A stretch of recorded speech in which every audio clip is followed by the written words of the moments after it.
কাজের ফাঁকে অবসরে সময় সুযোগ করে যদি কাছাকাছি কোথাও বেরিয়ে আসা যায় তাহলে তো মন্দ হয় না বলুন।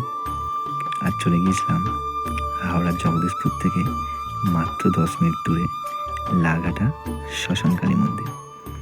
জায়গাটার নাম আপনারা ম্যাপে দেখবেন নাঘাটা আছে, কিন্তু আসল নাঘাটা নয়, আসল জায়গাটার নাম লাঘাটা।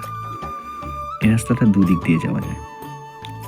এক, যে রাস্তাটা গয়েশপুর থেকে বলুঘাটি হয়ে 1 লাখে দিয়ে বেরোচ্ছে সেই রাস্তাটা, যে রাস্তা দিয়ে এখন আমরা যাচ্ছি। আর 2, জগদীশপুর থেকে রামকৃষ্ণ মাটি থেকে বাঁ দিক দিয়ে যে রাস্তাটা গেছে সেই রাস্তাটা সোজা এই ব্রিজের উপর দিয়ে মায়ের মন্দিরের সামনেই উঠছে। এই যে মায়ের মন্দির, অসম্ভব সুন্দর শান্ত নিবিড় পরিবেশ, নিস্তব্ধ, চারিদিকে কোনো কোলাহল নেই।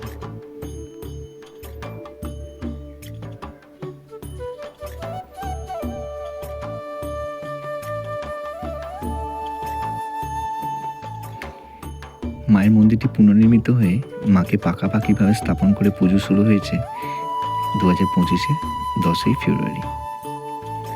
মায়ের এই মন্দিরের সামনেই আছে একটা শ্মশান, এই গ্রামেরই শ্মশান, এবং সেই শ্মশানের সামনে যে খালটা চলে গেছে সেই খালেই এখানকার সমস্ত প্রতিমা নিরঞ্জন হয়।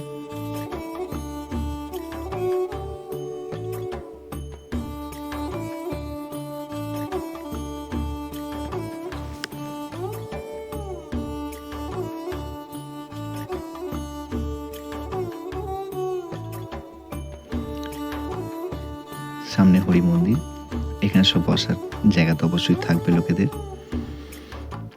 মায়ের মন্দির,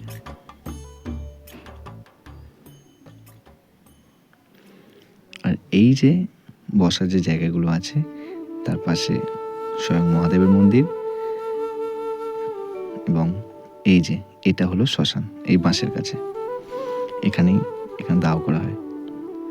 মায়ের মন্দির, চলুন মাকে দেখে নেওয়া যাক।